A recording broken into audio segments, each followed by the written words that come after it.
Yo, what's up, Asia?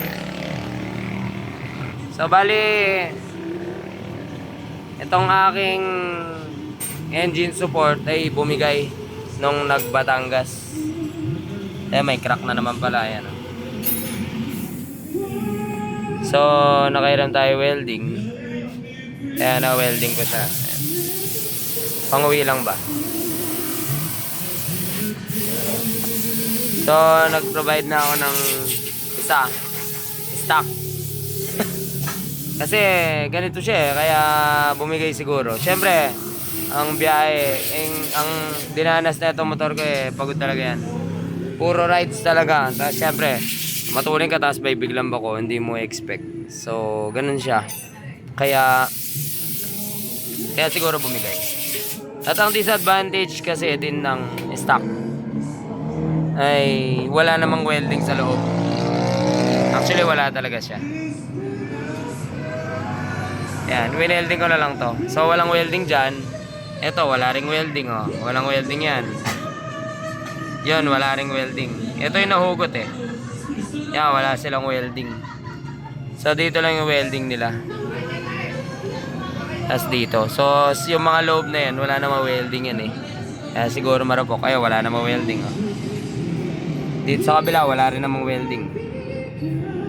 Dito, walang welding. Wala. Dito lang.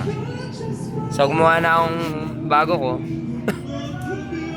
Yan, naglagay ako suporta doon. Para connected talaga sila. Yan, naglagay din ako support doon para connected. Nirepaint ko na rin, pearl white sa kawalay ni Asia. Tapos yung walang welding na yan, winelding ko lahat. As in lahat. Winelding ko. Yan. So, full weld talaga siya lahatan.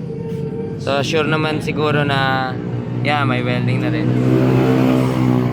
May welding na rin compare sa wala. So, sure naman na siguro na hindi na ito bibitaw katulad na nangyari dito. So, ang aking mags wala na. Yan, nasa Bulacan pa. Babalikan na lang namin. So, at saka ang problema ko, dahil siguro sa tagal na natanggal nga yung welding, ay baliko na siya. Ayan. Mapapansin nyo, itong part na to, compare dito, pag nilevel nyo sa, kubet, mas mataas ito. Na dapat pantay eh. Kaya siguro ang aking gulong ay masyado nang sumasayad dun sa kanyang shock. So, tingnan natin tong stock. Ito yung stock, pantay na pantay oh. Ayan. Kaya pala, nakakapagtaka kung bakit naka-side na yung tapalods ni Asia. So, ayan. May sasalpa ko na. Ayos na. Mas matibay. Mas pinatibay na engine support ni Asia compare sa dati. 4 valve kaya kailangan to.